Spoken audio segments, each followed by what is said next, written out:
बिस्मिल्लाहिर्रहमानिर्रहीम। आज हमारा टॉपिक है फार्माकोडायनेमिक्स। एक और टॉपिक करेंगे इसके साथ एनालिसिस, जो आपके मिड तक हो जाएगा। तकरीबन 6 टॉपिक्स बन जाते हैं। टोटल 15 टॉपिक्स हैं और उसमें आपका पेपर बनेगा। अच्छा, पैटर्न कुछ इस तरह होगा मिड का कि मिड में क्वेश्चन आंसर्स होंगे सिंपली, और जो एमसीक्यूज प्रैक्टिस है वो मैं आपको करा दूंगा। ठीक है, अगर आप इंटरेस्टेड है तो ठीक है। तो आज हमारा टॉपिक है फार्माकोडायनेमिक्स। सही। अच्छा, आते हैं फार्माकोडायनेमिक्स की तरफ।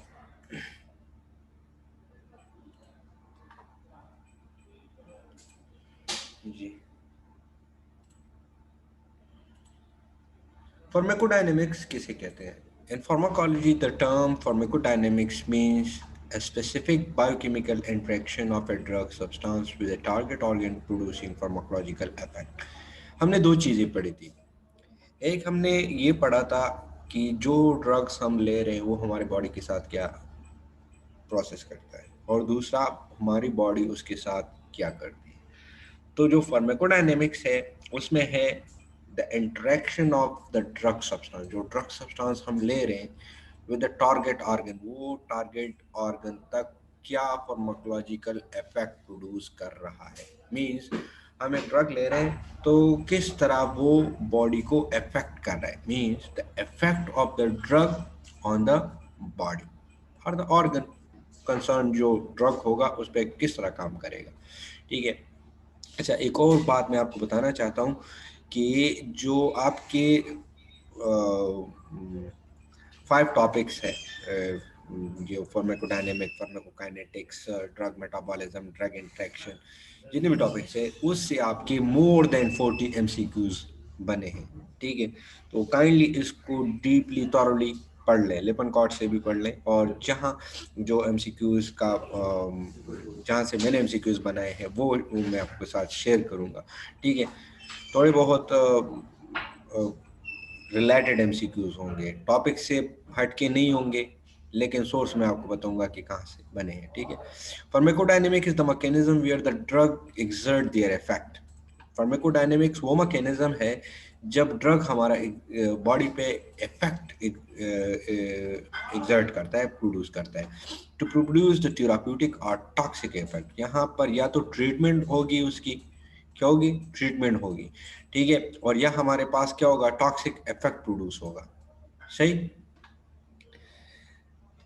Interacting in different ways with the body, different waves के साथ वो बॉडी के साथ इंटरेक्ट कर रहा होता है। ठीक है, तो सिंपली फार्माकोडायनेमिक्स को अगर हम सिंपल वर्ड्स में एक्सप्लेन करना चाहें तो वो ये होगा कि जो ड्रग्स हम ले रहे हैं वो हम अगर बॉडी के साथ क्या कर रहा है, या तो वो बॉडी से ट्रीट होगी, means it is going to produce the therapeutic effect, or going to harm our body, it is going to produce the toxic effect। सही है। अच्छा, टॉक्सिक इफेक्ट से भी एमसीक्यूज आए हैं और इससे थेराप्यूटिक इफेक्ट से भी एमसीक्यूज आए। इसके साथ टॉक्सिक इफेक्ट और उसके साथ साथ साइड इफेक्ट की डिफिनेशन, उससे मैंने एमसीक्यूज बनाए हैं। ठीक है, और सर भी बनाएंगे वहाँ से। ठीक, आगे चलते हैं। अभी आ जाता है ये किस तरह काम करते हैं। दो प्रोसेसेस है, एक नॉन रिसेप्टर मेडिएटेड है, एक रिसेप्टर मेडिएटेड है। नॉन रिसेप्टर मेडिएट मींस इसमें कोई भी रिसेप्टर इन्वॉल्व नहीं है, वो हमारे साथ फिजिकल एक्शन है। फिजिकल एक्शन क्या है हमारे साथ, या तो ऑस्मोसिस कर रहा है हमारे साथ, एड्जॉर्प्शन कर रहा है, या डिमल्सेंट इफेक्ट प्रोड्यूस कर रहा है। तो ऑस्मोसिस हमारे पास क्या है कि कोई भी सब्सटेंस हमारे हायर कंसंट्रेशन से लोअर कंसंट्रेशन की तरफ जा रहे हैं, लेकिन थ्रू सेमी परमिएबल मेम्ब्रेन जा रहे हैं। Some drugs that exact effect of the osmotic pressure, जो ऑस्मोटिक प्रेशर क्रिएट कर रहे हैं। सही है, उसमें एग्जांपल ये उन्होंने 20% मैनिटोल। मैनिटेल क्या काम कर रहा है, मैनिटोल वो प्रोड्यूस कर रहा है। मैनिटोल हमारे पास इंट्राक्रैनियल प्रेशर को कम कर रहा होता है। ठीक है,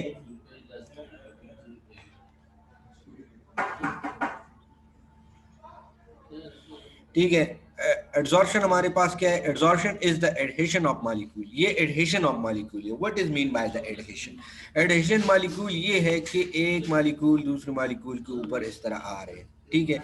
ऑफ ए गैस, ये मॉलिक्यूल जो है गैस के भी हो सकते हैं, लिक्विड के भी हो सकते हैं, एंड डिजॉल्व सॉलिड, एक सब्सटेंस का दूसरे सब्सटेंस के साथ। फॉर एग्जांपल ये हमारे पास किस तरह है? Charcoal absorb toxin. हम एक्टिवेटेड चारकोल लेते हैं। क्या लेते हैं? एक्टिवेटेड चारकोल लेते हैं। फॉर एग्जांपल हमारे पास एक बंदा है, उसने वीट पिल खा लिए, wheat pill for the suicidal case, सही है, उसने बहुत सारे वीट पिल खा लिए। अब इसको, इसके लिए एक्टिवेटेड चारकोल जो है ना, वो हमारे पास यूनिवर्सल एंटीडोट है। क्या है? यूनिवर्सल एंटीडोट है, सही। क्या है? यूनिवर्सल एंटीडोट है। अभी ये एक्टिवेटेड चारकोल या थ्रू माउथ या नेज़ोफैरिंजियल हम स्टमक तक पहुंचा देते हैं। क्या करते हैं? स्टमक तक पहुंच गए तो जितने भी वहां पर मटेरियल है, ये एक्टिवेटेड चारकोल क्या करता है? ये एक इस तरह का स्ट्रक्चर बना लेता है, और यहाँ पर जो भी हमारे स्टमक में होगा उसको एब्जॉर्ब करना स्टार्ट कर लेता है, और ये हमारे पास इसको बंद करके हमारे बॉडी से सीक्रेट होना स्टार्ट हो जाता है। तो ये एक बेस्ट चीज़ है for removing toxic material for our body. Demulcent effect क्या है? Coating the membrane. डिमल्सेंट ये है कि जो हमारा स्टमक है, ठीक है, उसमें एक डिमल्सेंट या तो स्टमक रीजन या गैस्ट्रिक रीजन, तो वहां पर एक लेयर बना देता है। जो हमारा म्यूकस लेयर है स्टमक में, उसमें हमारे साथ एक लेयर बना लेते हैं, कोटिंग कर देता है, और उसको हम डिमल्सेंट इफेक्ट करते हैं। एग्जांपल, सल्फल्फ्रेट जो है ना, वो 3 to 5% अवेलेबिलिटी क्रिएट करता है, वो हमारे पास एक लेयरिंग सी बना देता है हमारे स्टमक में, ठीक है। तो ये हमारे साथ क्या थी? ये हमारे साथ नॉन रिसेप्टर मेडिएटेड थी, इसमें रिसेप्टर इन्वॉल्व नहीं थे, सही। अभी आ जाते हैं केमिकल रिएक्शन की तरफ।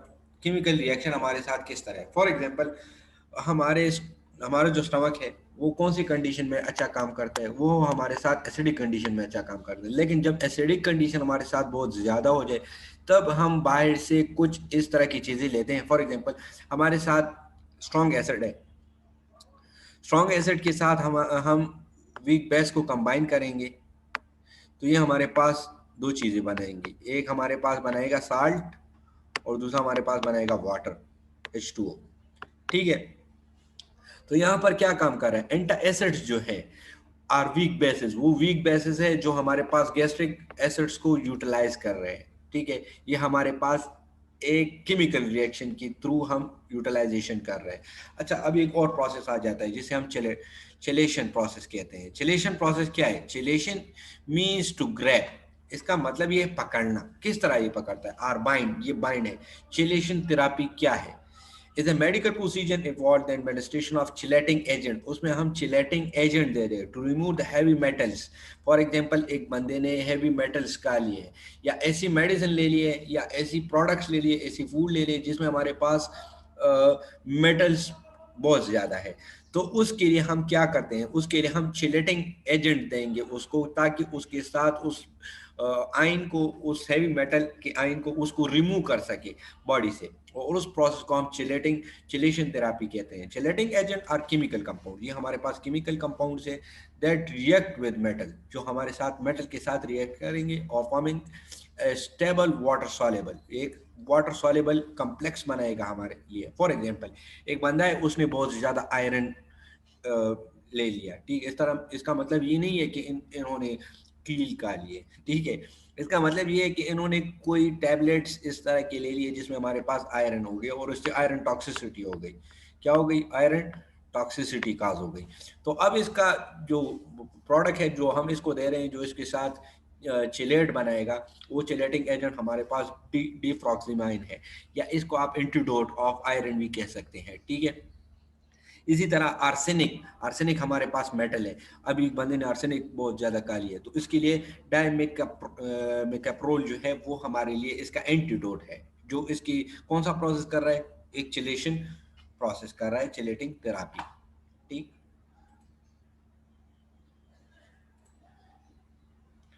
अभी आ जाते हैं next power by enzyme. Enzyme के जरिए हम किस तरह का, some drugs exert effect by acting on enzyme. कुछ ड्रग इस तरह होते हैं जो हमारे एंजाइम्स पे काम करते हैं, ठीक है। फॉर एग्जांपल रिमेप्रिल, ये हमारे पास क्या है, एसीई है, इनहिबिटर है, एंजियोटेंसिन कन्वर्टिंग एंजाइम इनहिबिटर है। इट इनहिबिट द एंजियोटेंसिन, ये क्या करता है, एंजियोटेंसिन जो एंजाइम है, कन्वर्टिंग एंजाइम है, इसको इनहिबिट करता है, ठीक है। Allopurinol inhibit xanthine oxidase enzyme, ये हमारे पास क्या करता है, एलिप्रोनिल, ये हमारे पास जेंथिन ऑक्सीडेज एंजाइम को प्रिवेंट करता है to prevent uric acid formation. For example किसी बॉडी में, अभी रिमेप्रिल क्या है, ये एसी इनहिबिटर है। फॉर एग्जांपल हमारे ब्लड प्रेशर बहुत ज्यादा बढ़ रहा है, तो हम इसको पहले एंड्रॉल पे डाल लेते हैं, फिर भी ठीक नहीं हो रहा, फिर हम एसी इनहिबिटर पे डाल लेते हैं। एसी इनहिबिटर क्या काम करते हैं, एंजियोटेंसिन ज्यादा प्रोड्यूस होगा तो हम हमारे पास एक सिस्टम होता है जिसे हम रास कहते हैं, renin angiotensin and testosterone system. ये इस सिस्टम को अल्टर कर देता है, एंजियोटेंसिन नहीं बनेगा तो इससे एसी इनहिबिटर नहीं बनेगा, एसी इनहिबिटर नहीं बनेगा तो हमारे पास बीपी ज्यादा नहीं बनेगा, ज्यादा नहीं बनेगा तो ये हमारे पास। लेकिन ये जो एसीई इनहिबिटर है, फॉर एग्जांपल रिमेप्रिल, ये हमारे पास इसका साइड इफेक्ट ये है कि ये हमारे पास कब प्रोड्यूस करेगा, ठीक है। तो बीपी तो उसकी कम होगी, लेकिन उसके साथ फिर एक और मसला हो जाएगा, वो कफिंग स्टार्ट कर देगा, ठीक है। एलिप्रोनोल जेंथिन क्या काम करते हैं, फॉर एग्जांपल एक बॉडी है, उसमें हमारे पास यूरिक एसिड फॉर्मेशन ज्यादा हो रही है, क्या हो रही है, यूरिक एसिड फॉर्मेशन ज्यादा हो रही है, तो यूरिक एसिड को स्टॉप करने के लिए, यूरिक एसिड फॉर्मेशन ज्यादा होगी, फिर हमारे पास किडनी स्टोन बस ज्यादा बनेगा, ठीक है। जिसके प्रिवेंशन के लिए हम ये ड्रग देते हैं, ठीक है। अभी आ जाते हैं through ion channels. Ion channels के जरिए हम किस तरह के, फॉर एग्जांपल हम एक जगह को सूम करना चाहते हैं, उसके लिए हम local anaesthetics that is xylocaine, xylocaine gel, lidocaine, उसमें आ जाते हैं, लोकल एनेस्थेटिक हम प्रोवाइड करते हैं। और थ्रू एंटीबॉडी प्रोडक्शन, या एंटीबॉडी प्रोडक्शन के जरिए भी हम इसको रोक सकते हैं, ठीक है।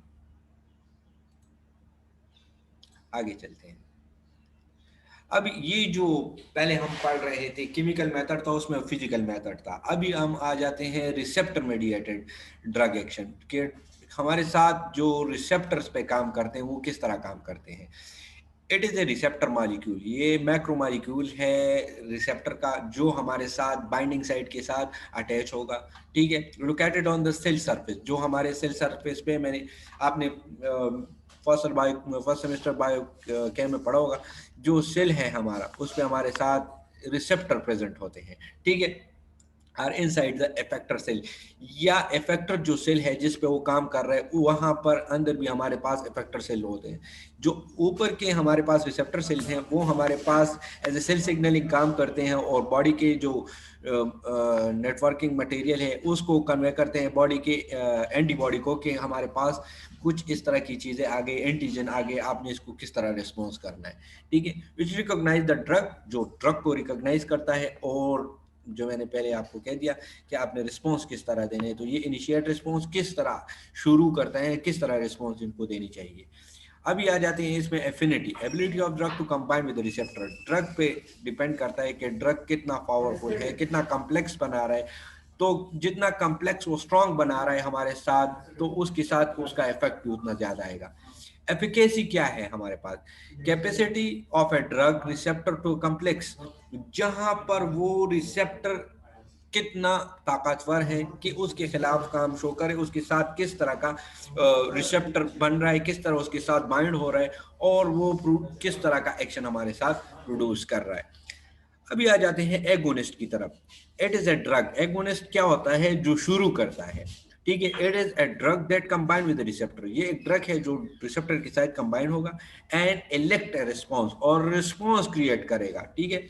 हैज एफिनिटी, इसकी एफिनिटी भी होगी और एफिशिएंसी, एफिकेसी भी होगी। एंटागोनिस्ट क्या होगा, जो रोकेगा, क्या करेगा, रोकेगा। It is a drug that combine with receptor, जो रिसेप्टर के साथ कंबाइन होगा without producing a response, produce नहीं करेगा, मींस रोक रहा है।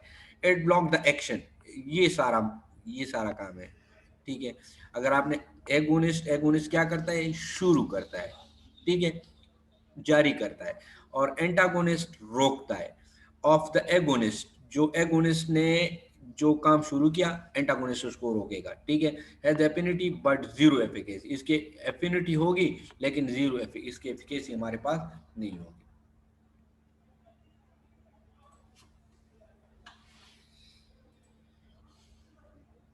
अभी आ जाते हैं पार्शियल एगोनिस्ट क्या होता है। पार्शियल एगोनिस्ट इसका मतलब ये आप खुद भी पढ़ लें, मैं थोड़ा सा एक्सप्लेन कर रही हूँ। Some drugs combined with receptor, कुछ ड्रग रिसेप्टर के साथ कंबाइन हो जाते हैं एंड एक्टिवेट देम, और उसके एक्टिवेट करते हैं, but are capable of eliciting a maximum response, लेकिन वो हमारे साथ मैक्सिमम रिस्पॉन्स की तरफ नहीं जाते। No matter how high the concentration में भी, इस पर डिपेंड नहीं करता कि कंसंट्रेशन कितना हाई होगा। And are said to be low efficacy, और इसको हम क्या कहते हैं, इसको हम कहते हैं लो एफिकेसी ड्रग। इसकी एग्जांपल क्या है, ये आप एमसीक्यूज के हवाले से याद रख लें, ठीक है। सर ने जो प्रीवियस एमसीक्यूज हैं अगर आप देख लें तो उसमें हमारे साथ पार्शियल एगोनिस्ट पूछा गया है कि पार्शियल एगोनिस्ट, नीचे ड्रग्स दिए उसमें पार्शियल एगोनिस्ट कौन सा है। आपने क्या करना है, आपने पार्शियल एगोनिस्ट, एगोनिस्ट, एंटागोनिस्ट, इसमें जितने जितने ड्रग्स आते हैं उसको लिख लेना है, याद कर लेना है, ठीक है। ब्यूप्रोनोप्रेन एंड ऑक्सिलोप्रेनोल जो हमारे पास है वो हमारे साथ पार्शियल एगोनिस्ट है, ठीक है।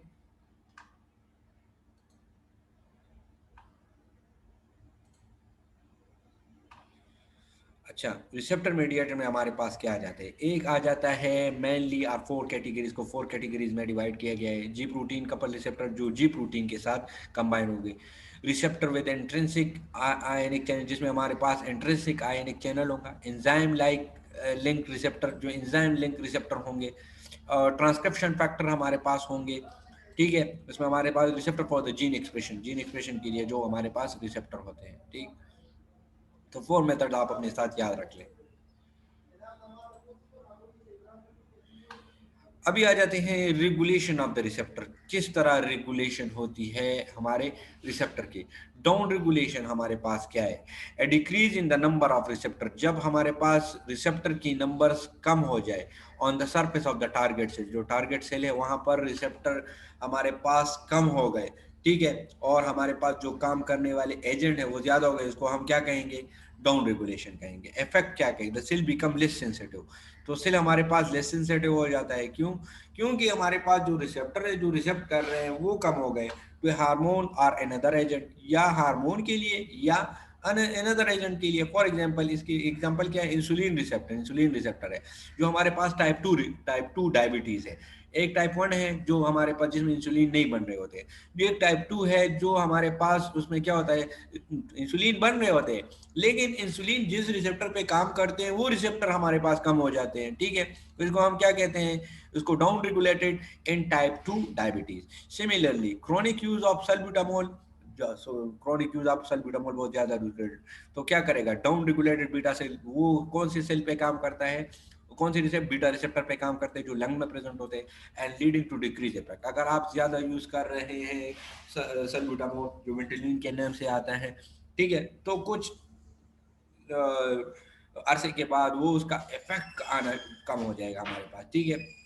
रीजन क्या है, regular and prolong use of agonist, agonist अगर आप यूज कर रहे हैं, ज्यादा यूज कर रहे हैं, रेगुलरली यूज कर रहे हैं या ज्यादा यूज कर रहे हैं और लंबे अरसे तक यूज कर रहे हैं। अभी आ जाते हैं up regulation and increase in the number of the receptor, जब हमारे पास रिसेप्टर की नंबर इंक्रीज हो जाए हमारे पास on the surface of the target cell making the cell more sensitive, cell को क्या कर देते हैं, ज्यादा हसास बना देता है टू द हार्मोन और अनदर एजेंट। उसके हमारे पास क्या है, समटाइम्स नेचुरली, कुछ टाइम ये कुछ रीजन क्या है जब हमारे पास रिसेप्टर नेचुरली भी होते हैं, rise in the receptor for oxytocin, oxytocin in third trimester of the pregnancy में जो है ना उसमें ऑक्सीटोसिन की जो प्रेगनेंसी है वो ज्यादा हो जाती है। क्यों ज्यादा हो जाती है, नेचुरली है भाई, इस वजह से क्योंकि जो हमारे पास यूरेट्रस है, ठीक है, इसमें हमारे पास रिसेप्टर प्रेजेंट होते हैं, ठीक है। जो बेबी है ना वो हमारे पास यहाँ पर फोर्स क्रिएट करेगा, फोर्स क्रिएट करेगा तो ये रिसेप्टर हमारे पास जाएंगे और ऑक्सीटोसिन बनाएंगे, ऑक्सीटोसिन आएंगे तो और कंट्रैक्शन ऑफ द यूरेट्रस होगी ताकि बेबी को बाहर आने में आसानी हो, ठीक है। अनदर रीजन क्या हो सकती है, प्रोलॉन्ग यूज भी हो सकती है एंटागोनिस्ट जैसे प्रोप्रोनालोल है, प्रोप्रोनालोल का सबसे साइड इफेक्ट, खतरनाक जो साइड इफेक्ट है वो ये है कि वो टाइप 3 हाइपर सेंसिटिविटी को एक्टिवेट कर देता है हमारे लिए। ठीक है, आगे चलते हैं। डोज रिस्पॉन्स कर्व हमारे पास क्या है? Dose response curve describe the relationship, वो हमारे पास रिलेशनशिप को अफेक्ट कर रहा होता है, शो कर रहा होता है एक कर्व। फॉर एग्जांपल ये हमारे पास ग्राफ है तो इस तरह का एक कर्व बन रहा होता है, लेकिन ये जो कर्व बन रहा है वो इफेक्ट रिलेशन इफेक्ट और द ड्रग का रिलेशन शो कर रहा होता है। Phases of the drug curve ये आर थ्री फेजेस, इसमें हमारे पास थ्री फेजेस है of the dose is response. Dose is response के हमारे पास थ्री फेजेस है। First the curve is flat, पहले हमारे पास क्या होता है, जो कर्व है वो फ्लैट बन रहा होता है। क्या होता है? फ्लैट बन रहा होता है। ठीक है, as the amount of the drug is given and not great enough to initiate the response, क्योंकि हमारे पास जो ड्रग्स आप दे रहे हैं वो इतने काबिल नहीं होते, इस काबिल नहीं होते कि वो इनिशिएट कर सके। Second page the curve steadily rise, वो हमारे पास इस तरह बढ़ रहा होता है steadily with each increase in dose response. आप डोज इंक्रीज कर रहे हैं तो इसका रिस्पॉन्स हमारे पास यहाँ पर डोज है, ठीक है, और यहाँ पर रिस्पॉन्स है। ठीक है, तो अगर आप डोज इंक्रीज करें तो उसके साथ रिस्पॉन्स भी हमारे साथ इंक्रीज होगा। फाइनली द कर्व प्लेट्यूअस, और जो जब टॉप तक पहुंचता है इस तरह, तो फिर हमारे पास आप दे रहे हैं indicating that any further increase in the dose will no increase. एक ऐसा लम्हा आएगा कि ये फ्लैट हो जाएगा हमारे साथ। आप जितना भी ड्रग इंक्रीज कर दे, जितना भी ड्रग इंक्रीज कर दे, उसका रिस्पॉन्स हमारे पास क्या होगा, वो हमारे पास एक जैसा आ रहा होगा, वो इंक्रीज नहीं हो रहा होगा। ठीक है, तो ये डोज रिस्पॉन्स कर्व है। ये देखें, यहाँ पर बायोलॉजिकल इफेक्ट है, यहाँ पर ड्रग है। आप ड्रग दे रहे हैं तो हमारे पास इफेक्ट प्रोड्यूस कर रहे हैं, ड्रग की मकदार बढ़ रही है तो ये हमारे पास एक लीनियर स्केल है। और अगर हमारे पास उसमें कुछ गड़बड़ आ रहा है तो इसको हमारे साथ सिमिलॉग स्केल भी कहते हैं, कि कभी हमारे पास इफेक्ट ज़्यादा हो रहा है, कभी कम हो रहा है, कभी ज़्यादा हो रहा है, कभी कम हो रहा है। लेकिन इसमें भी हमारे पास एक स्टेज इस तरह रहेगा कि फिर आप ड्रग दें उसमें हमारे पास इसी तरह का बनेगा। Drugs are commonly divided into two basic categories, agonist and antagonist. Agonist are drugs that bind and activate the receptor. Agonist वो है जो एक रिसेप्टर के साथ कंबाइन होंगे और उसको एक्टिवेट करेंगे। एंटागोनिस्ट जो होंगे वो बाइंड होंगे रिसेप्टर के साथ विदाउट एक्टिवेटिंग देम, लेकिन उसको एक्टिवेट नहीं करेंगे।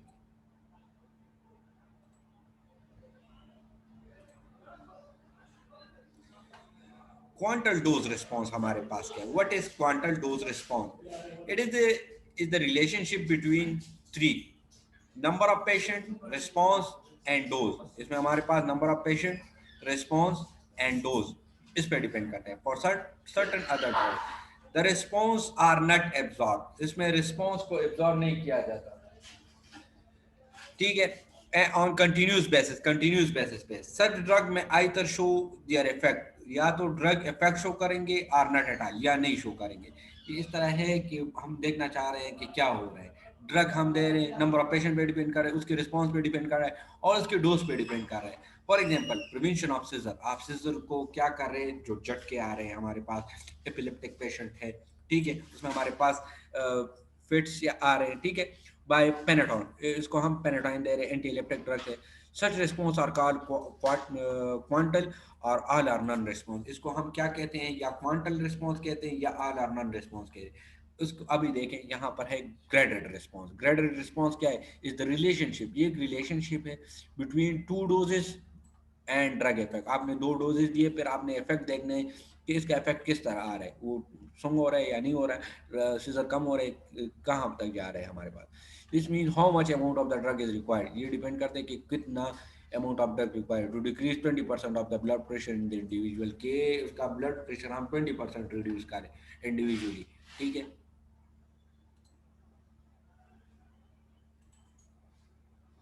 ये देखिए क्वांटल रिस्पॉन्स है, frequency of the distribution and the percentage of population responded to it. आपने क्या किया, 10 ml ये रिस्पॉन्स देखें, रिस्पॉन्स क्या आ रहा है, पॉपुलेशन का रिस्पॉन्डिंग क्या आ रहा है, 20% पे रिस्पॉन्स, 50% पे रिस्पॉन्स, 30 देखें वापस कब बढ़ने रिस्पॉन्स कम हो रहा है।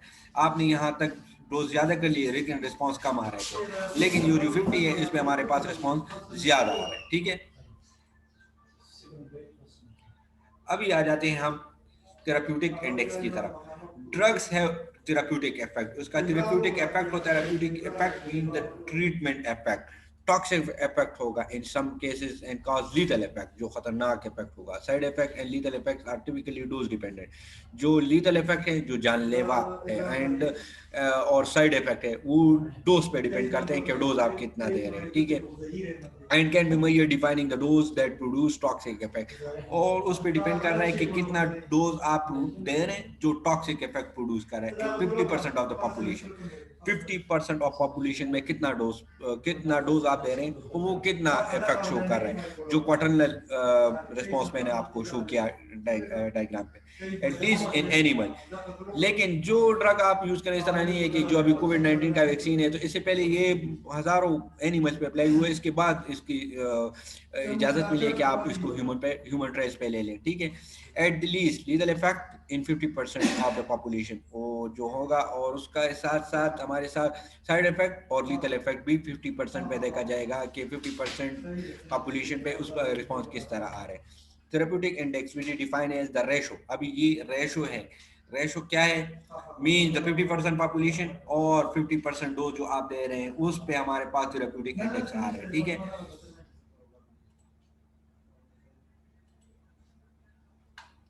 देखें ये थेरेप्यूटिक इंडेक्स किस लिए, ड्रग सेफ्टी के लिए हमारे पास, सही है। इसे आप समझ सकते हैं therapeutic index, therapeutic effect and toxic effect, ठीक है।